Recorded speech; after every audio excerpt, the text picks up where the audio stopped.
الأحبة في ظل الإخاء تزيد المحبة وعند اللقاء يعود الأحبة في ظل الإخاء تزيد المحبة وعند اللقاء يعود الأحبة في ظل الإخاء تزيد المحبة كم طال اشتياقي لرؤية الأحباب وحب التلاقي في ظل الإخاء حمانا الإله من بعد افتراقي كم طال اشتياقي لرؤية الأحباب وحب التلاقي في ظل الإخاء حمانا الإله من بعد افتراقي لتبقى رباطا تنير القلوب ونحيا دعاة تنير الدروب لتبقى رباطا تنير القلوب ونحيا دعاة ننير الدروب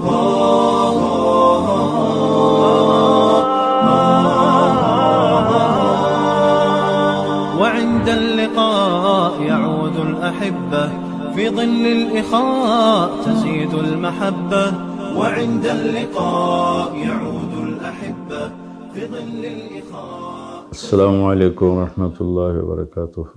میرے محترم بھائیوں اور دوستوں، بہنوں، عزیزوں، میرا تعلق ایک چھوٹے سے علاقے سے ہے. یہاں سے اللہ نے مجھے قبول فرمایا اور اپنے راستے میں زندگی گزر گئی لگانے کی توفیق دی، اور اللہ نے میری آواز کو اچھے بر اعظم میں پہنچایا، خیر کا ذریعہ بنایا. مسلم نان مسلم سب سنتے ہیں. تو جب کوئی شخصیت مشہور ہو جاتی ہے دنیاوی حیثیت سے یا دینی حیثیت سے، تو لوگوں کی امیدیں اس کے ساتھ وابستہ ہو جاتی ہیں، وہ چاہے یا نہ چاہے.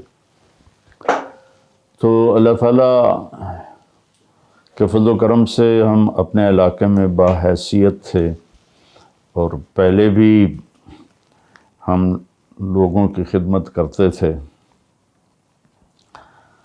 تو لوگ میرے پاس اپنی ضرورتیں لے کر آتے تھے، اور میں اپنی حیثیت کے مطابق ان کی مدد کرتا تھا. پھر لوگوں کی آمد بڑھ گئی اس قدر کہ میں اکیلا پورا نہیں آ سکتا تھا. تو پھر ساتھیوں کے تعاون سے یہ کام شروع کیا. اس میں اکیلا تھا اور میرے ساتھ ایک دوسرے ساتھی تھے، تو ان کے ذریعے سے میں دلواتا رہتا تھا. تو اللہ کا فضل و کرم سے پھر میں نے ایک فاؤنڈیشن بنائی، مولانا طارق جمیل فاؤنڈیشن، کہ اب اکیلا میں نہیں چل سکتا تھا اور میرے سفر بھی ہوتے تھے. تو اس میں پورا ایک سسٹم بنایا. اس میں اللہ کے فضل و کرم سے نیت یہ کی کہ جیسے چھ بر اعظم میں اللہ نے میری آواز پہنچائی ہے دین کے لحاظ سے، تو ایک روحانی غذا ہے. تو اللہ تعالیٰ مجھے اتنی توفیق دے کہ چھ بر اعظم میں اللہ MTJ فاؤنڈیشن کی خیر کو اور اس کی خدمت کو پھیلا دے، تو اللہ کے لیے مشکل تو نہیں ہے. انسان کی روحانی ضروریات کے ساتھ جسمانی ضروریات کا بھی اللہ کے نبی نے ہمیں سبق دیا. کہا واللہ لا یؤمن، واللہ لا یؤمن، واللہ لا یؤمن. اللہ کی قسم وہ ایمان والا نہیں، اللہ کی قسم وہ ایمان والا نہیں، اللہ کی قسم وہ ایمان والا نہیں. تو صحابہ تو سارے کانپ گئے. پھر انہوں نے عرض کی یا رسول اللہ کون؟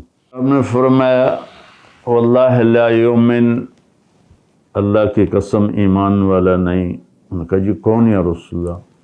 کہا کہ وہ شبعان و جارہ جائع، جو خود تو پیٹ بھر کے کھانا کھائے پڑوسی بھوکا ہو، وہ ایمان والا نہیں ہے. تو اس کو ایمان سے ہی خارج کر دیا. لوگوں کی ضروریات کو پورا کرنا اتنا اہم ہے کہ ایمان سے خارج کر دے. اس یہ نہیں کہ وہ کافر ہو گیا، لیکن اس کے ایمان کی انتہائی پست سطح پہ وہ پہنچ گیا. تو اس نیت سے ہم نے یہ کام شروع کیا اپنے علاقے میں.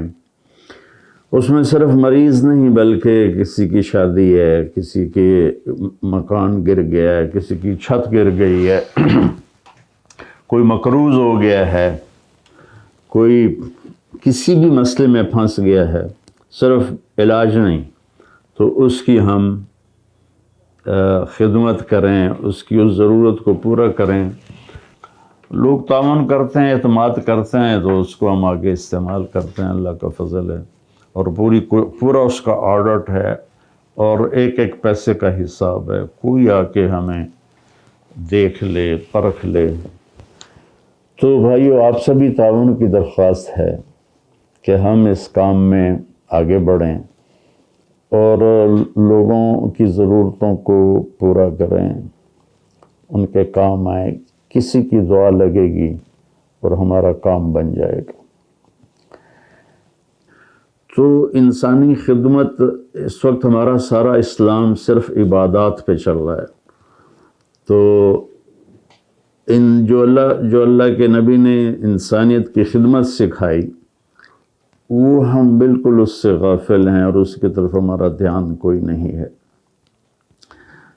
تو ایک حدیث سناتا ہوں، اللہ کے نبی کا فرمان ہے کہ جس نے صبح کسی مریض کا حال پوچھا تو شام تک 70,000 فرشتے اس کے لیے دعائے مغفرت کرتے ہیں، اور جس نے شام کو کسی مریض کا حال پوچھا تو صبح تک 70,000 فرشتے اس کے لیے دعائے مغفرت کرتے ہیں۔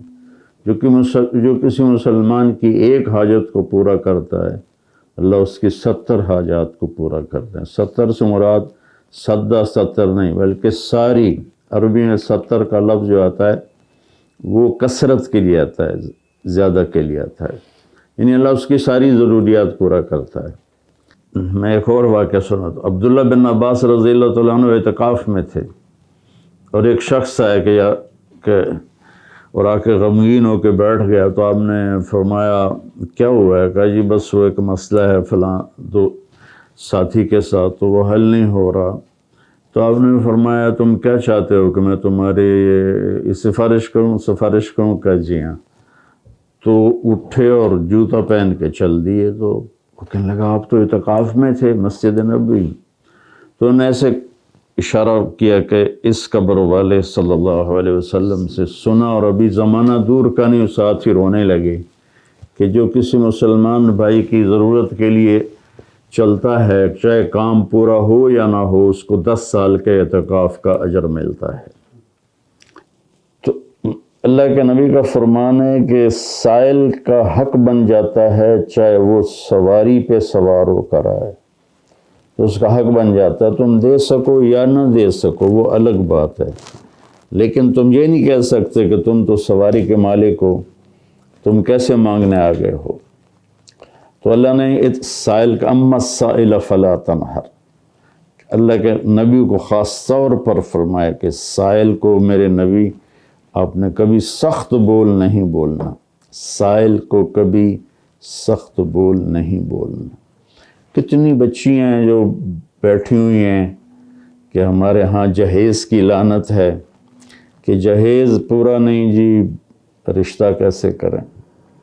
کتنے بیمار ہیں جو سسک رہے ہیں اور ان کے علاج کے لیے کوئی مال خرچ کرنے کے لیے تیار نہیں، اور وہ اسی میں تڑپ تڑپ کے اللہ کو پیارے ہو جاتے ہیں۔ تو اللہ تعالیٰ نے اسلام کو ایک مکمل پیکج کے طور پہ انسانیت کو دیا ہے۔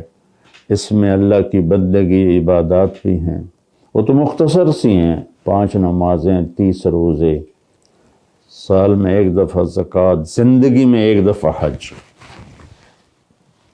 تو باقی 24 گھنٹے کیا کر رہے ہیں؟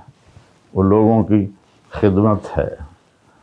اللہ کے نبی نے فرمایا ہر مسلمان پہ واجب ہے کہ وہ صدقہ کرے۔ علی کل مسلم صدقہ۔ تو صحابہ تو اکثر غریب لوگ تھے، کہنے لگے یا رسول اللہ اگر نہ ہو تو کیا کریں؟ آپ نے فرمایا بازار میں جا کے مزدوری کرے، اور اس مزدوری سے صدقہ بھی کرے، اپنے گھر پر بھی خرچ کرے۔ تو صحابہ نے عرض کی یا رسول اللہ اگر مزدوری کرنے کے قابل نہ ہو؟ تو آپ نے فرمایا کسی مصیبت زدہ کی جسمانی طور پہ مدد کر دے، جسمانی خدمت کر دے کہ یا رسول اللہ اگر یہ بھی نہ کر سکتا ہو تو فرمایا کسی کو اچھا بول دے، نصیحت کر دے۔ سبحان اللہ، اللہ کو صحابہ پہ قربان جاؤں کہ یا رسول اللہ اگر اس کی بھی ہمت نہ ہو تو کہا پھر خاموش رہے، اپنی زبان کی تکلیف سے لوگوں کو بچائے، یہ بھی صدقہ ہے۔ تو اللہ کے نبی کا فرمان ہے سخی لوگوں کے قریب ہوتا ہے، جنت کے قریب ہوتا ہے، اللہ کے قریب ہوتا ہے اور جہنم سے دور ہوتا ہے۔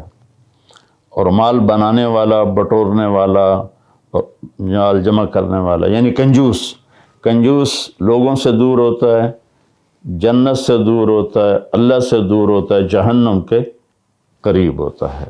اللہ کو سخی پسند ہے، چاہے وہ فاسق ہی کیوں نہ ہو۔ سخی سے اللہ کی محبت ہے، چاہے وہ عبادات میں سست ہو، کمزور ہو، نافرمان ہو۔ تو میرے عزیزو بھائیو، اللہ تعالی ہمیں اس بات کی توفیق دے کہ ہم اپنے دین کا یہ شعبہ بھی زندہ کریں کہ جس سے لوگوں کی ہمیں دعا ملے، اور وہ دعا قیامت کے دن ہمارے لیے ذخیرہ بن کے جمع ہو۔ یہ جتنا کام بھی ہو رہا ہے یہ بھائی میرے ذاتی پیسے سے نہیں، یہ لوگوں کے تعاون سے ہیں، دوستوں کے اعتماد پر ہیں، وہ ہماری مدد کرتے رہتے ہیں، ہم آگے خرچ کرتے رہتے ہیں۔ تو اللہ تعالی ہمیں قبول فرمائے، اس کے لیے آپ سب سے دعا کی درخواست ہے اور تعاون بھی فرمائیں۔ السلام علیکم ورحمۃ اللہ۔ الإخاء تزيد المحبة وعند اللقاء يعود الأحبة في ظل الإخاء تزيد المحبة كم طال اشتياقي لرؤية الأحباب وحب التلاقي في ظل الإخاء حمانا الإله من بعد افتراقي